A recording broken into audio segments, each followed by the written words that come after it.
Hello everyone, it's me Engineer J and welcome to another discussion in highway engineering, and we have this new topic here. We have compound curve. So this is one of type of curves that we use in highway design aside from a simple curve, reverse curve, and spiral curve. Okay, but what is compound curve and what makes it different from other type of curves? Okay, now in this video we will try to solve the element of compound curves and how are we going to design highway using this type of curve, and where in the field do we actually use compound curve. Now, compound curve, this is a curve that is composed of two or more consecutive simple curves having different radius, but whose centers lie off the same side of the curve. Likewise, any two consecutive curves must have a common tangent at their meeting point. So therefore, compound curve, this is a curve which composed of two or more simple curves, or this is a combination of two or more simple curves which have different radius, but they have common tangent. Okay, so where can we use compound curve? We can use compound curve in expressways, in if we have to have a exit or entrance in a freeway, and if we need to avoid a private area or a right of way in which is being affected by a highway construction. So that's the purpose of compound curve. If we need to avoid something, especially mga private areas or subdivisions, avoid them from being affected by the construction. So an example of compound curve is this one. This is an example of a freeway exit. So again, this is combination of two simple curves, just like this one here. So as what you can see, this is our curve 1, simple curve 1, and this is our simple curve 2. So this has two simple curves. Okay, so that's example of a compound curve. Now, what are the elements that we need to compute in order to design compound curve? So basically, this is an example of compound curve. As what you can see, we have two simple curve. Let's say this is our simple curve 1, and this one is our simple curve 2. Okay, so this, let's say, that is our simple curve 1, and this one is simple curve 2. And each curves, of course, has different, or they have respective long chord and length of curve. This one, they have respective also tangent length. Okay, this one. However, they have common tangent. Okay, this is their common tangent. Okay, and also they have respective angle of intersection, I1 and I2, and if the angle here is equal to angle here as well, and if we try to extend the common tangent, so we have also angle here which is I2, and this also equal to I2 at this point. So in other words, the angle at this point is the summation of I1 plus I2. Okay, now if you extend the back and forward tangent, you would have this point of intersection. This is the point of intersection of the forward and backward tangent. Okay, and they have also a long chord which connects PC and PT. Okay, this one. This is our L. Okay, and they also have respective radius, R1 and R2. Okay, so basically, you can compute all these elements by just computing each simple curve separately. Okay, so let's try to solve problems regarding compound curve. Okay, let's try to solve first example here. We have given a compound curve with a long chord equal to 135 meters, forming an angle of 12 degrees and 18 degrees respectively with the tangents.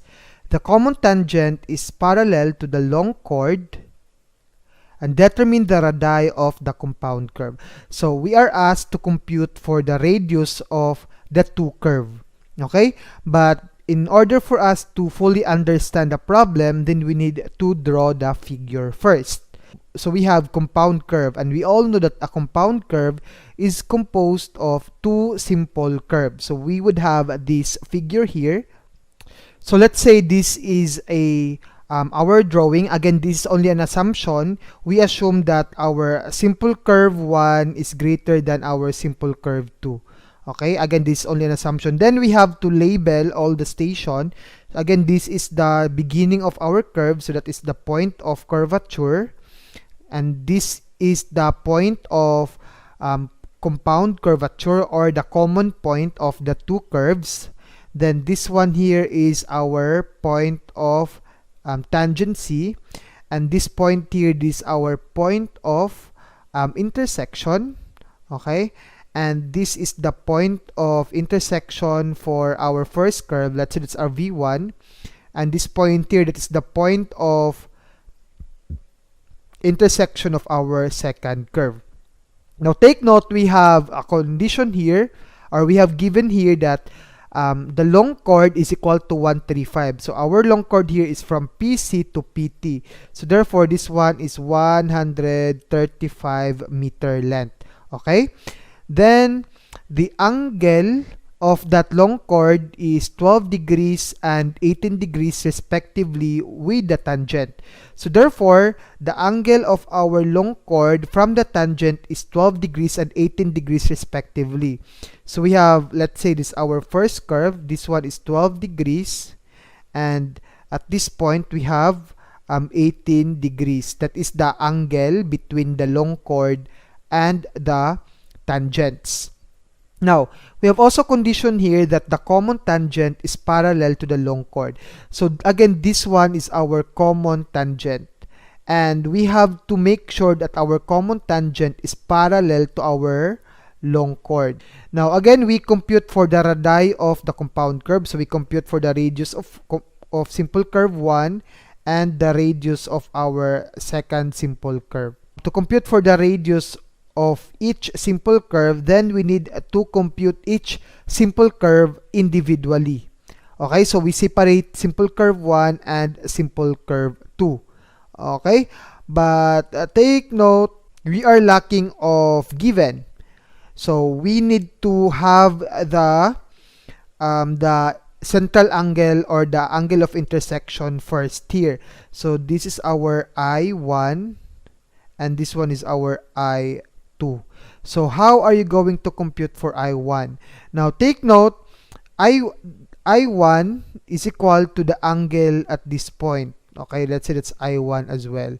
And at this angle here, or the angle of intersection between the forward and the common tangent should be equal. So therefore we have I2 angle here, or the angle here is I2 as well, or that is the angle of intersection of the second simple curve.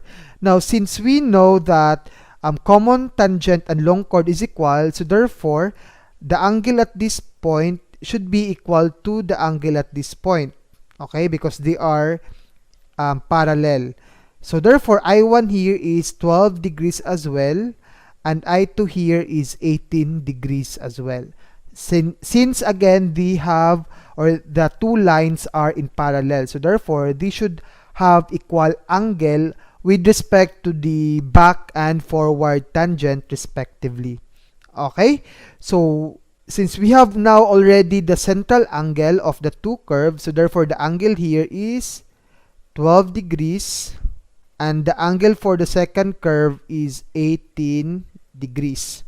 So how are we going to compute for the radius? Now take note, this is just a trigonometry problem. You just need to apply the formula for simple curve, or you can use directly trigonometry procedure in this problem.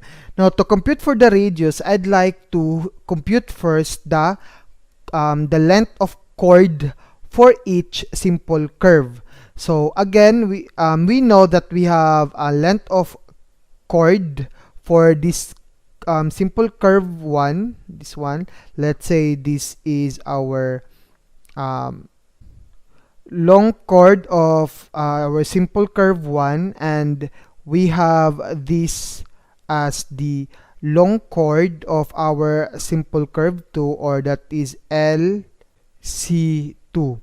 We can draw a triangle here in which we have the long chords and the 135 meter long chord from PC to PT. So we would have this triangle here, this one, in which this our LC1, this is our LC2, and from PC to PT, we have 135 meter length. So our goal here is to compute for the value of LC1 and LC2, but we are lacking of given. We need to have angle here and the angle at this point as well so that we can apply sine law. Okay, so what would be the angle? Let's say it's our angle alpha and this is our angle beta. Now take note, from the properties of a simple curve, if the angle here is equivalent to I over 2, correct? The angle at that certain, the deflection angle between the tangent and the PCC is I over 2. So therefore, since we have 12 degrees I, so therefore the angle at that point is 6 degrees. Okay? And this, the equivalent half is at this area here. So therefore, we can also say then that the angle from the long chord of our simple curve 1 to the long chord of our compound curve are equal. So therefore, this is also 6 degrees because the total angle should be 12 degrees. Okay, so therefore, our alpha value here is 6 degrees. Now, the same as with our simple curve 2, our angle here should be 9 degrees. Okay, that's 1/2 of I. And the angle here is 9 degrees as well. So therefore, our beta, our angle at that point is 9 degrees. So we have now completed the data that we need to compute for LC1 and LC2. So basically, we will just use sine law to this one. So sine law, from the formula A over sine alpha is equal to B over sine beta. Okay? So in this case, we have LC1 over sine of the opposite angle, which is 9 degrees, is equal to, now we need to have this angle here opposite to our 135 meters. So again, we know that the sum of angle inside a triangle should be 180 degrees. So therefore, the angle at that point is 180 degrees minus 6 degrees minus 9 degrees. So we know that this is equal to 165 degrees. So we have 165 degrees at this point. So we have 135 over sine 165 degrees. So therefore, we have the value of LC1 here, which is equal to 81.596 meters. So we can now compute our radius by just using the formula. We have formula for a simple curve, which is LC is equal to twice the radius sine of I over 2. Okay, so in this case, we have LC1, or that is the long chord of our simple curve 1, is equal to 2R1 sine of I over 2.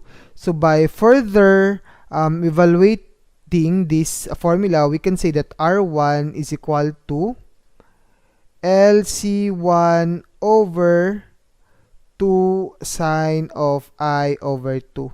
So we have LC1 here, which is 81.596 over 2 sine of our I for our first simple curve is 12 over 2. This would give us R1 equals to 390.305 meters. Okay, so therefore, this is the radius of our simple curve 1. How about the radius of our simple curve 2? So we need to compute LC2 here. Okay, so by just using sine law, we have LC2 over sine of the opposite angle, which is 6 degrees, equals to 135 over sine of 165 degrees. So this would give us the value of LC2, which is equivalent to 54.522 meters. So by using this formula, we have R2 is equal to LC2, or that is the long chord of simple curve 2, over 2 sine of I2 over 2. This would give us R2 is equal to 54.522 over 2 sine of, now the angle of intersection of our simple curve 2 is 18 over 2. This would give us R2 here 174.264 meters. So this is the radius of our simple curve 2. So these are now our final answer for our example number 1. Okay? So as what you can see, we are just using the procedure for trigonometry and geometry. So I would suggest to review your geometry and trigonometry so that you can you may not feel difficulties as you are solving with compound curves. Now we have the second example here for compound curve. We have a compound curve has the following characteristics. We have I1, this is the intersection angle of the first simple curve. We have 24 degrees. The angle of intersection of the second simple curve is 36 degrees.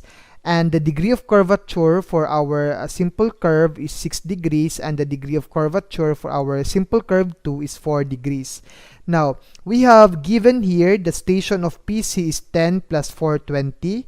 So we are asked to compute the stationing of PT in our compound curve. So again, in order for us to easily understand the problem, then we need to draw the figure first. Now take note, this is only an assumption of our compound curve. Now, we have again two simple curves here. And we have our first simple curve has an angle of intersection which is equal to 24 degrees, and the angle of intersection of our second simple curve is 36 degrees. Correct? Now, the degree of curvature for our first curve is 6 degrees, and the degree of curvature for our second curve is 4 degrees. So we are asked to compute the stationing of PT given that PC has a station of 10 plus 420. Okay? And take note, we have this here as our PT. Again, PI, this is the intersection of the forward and back tangent, and they have also a common tangent. Okay, this is their common tangent. So in order to compute the station of PT, we need to compute first the length of curve of the two curves. So we need to compute for C1 and C2. Okay, or the arc of the circle. Then once we compute for C1 and C2, then we sum up, we get the sum, and then we add that to our initial station, which is 10 plus 420, and that we could have the station at PT. So again, our first thing we do here is to compute for the length of curve, okay, or the curve length of our first simple curve. Now take note, we have 24 degrees as our angle of intersection and degree of curvature as 6 degrees. So we need to compute first for the radius of our first simple curve. So from the formula, R1 is equal to 10 over sine of d over 2. So if you are not familiar with this formula, so I would suggest to watch my discussion on the derivation of simple curve on the description below. So we have R1 so is equal to 10. So I am using here chord bases, okay? But you can also use arc bases, but they should have almost the same answer. So with 10 over sine, the degree of curvature here for our first is 6 degrees over 2. So we have R1 here, which is equal to 191.07. So we can now compute the value of the length of the arc of our first simple curve, or the length of the curve, by using the formula. We have C1 is equal to R I times pi over 180 degrees. Okay, so we have C1 is equal to R here, which is 191.07 times I. I for our first simple curve is 24 degrees, times, you convert that into radian by multiplying pi over 180 degrees. So we have C1, or the length of curve for our first simple curve, is 80.0352 meters. Now, we have now the value of C1, then we compute for the value of C2, but first, we compute for the value of our radius 2. So, this is our radius 2. Okay? So, for radius 2, we use the same formula, chord bases. We have here, R2 is equal to 10 over sine of the degree of curvature of the second curve, which we have here 4 degrees over 2. So we have R2, which is equal to 286.537 meters. Okay? So we compute for the curve length by using the formula C2 is equal to R2, then the angle of intersection of the second curve, times pi over 180 degrees. So again, I derived this formula in my simple curve discussion. Just kindly click the link in the description below. So we have R2 is 286.537. I2 here is 36 degrees. That is the angle of intersection of our second curve. Then times pi over 180 degrees to convert that into radians. So we have C2 here, which is equal to 180.037 meters. So therefore, we have the total length. Let's say that's the total length of our compound curve, okay, or the total length of curve for the entire compound curve, which is C, is equal to C1 plus C2. Then we have here we have here 80.0352 plus 180.037. Then we would have 260.0722 meters. Okay? So what would be the station of PT? So station of PT is equivalent to, the station at PC is 10 plus 420. So we can say that's 10,420 plus the length of the compound curve, which is 260.0722. This would give us 10,680.0722. So the station of PT is equivalent to 10 plus 680.0722. So this would be our final answer for the station at PT. Okay, and that ends our discussion on compound curves. So if you have questions, you can just comment it down, then I'll try my best to answer all your queries. Or you can just email me through my email account stated on the description below. So guys, please don't forget to subscribe to my channel and hit the notification bell. Thank you for listening, and God bless.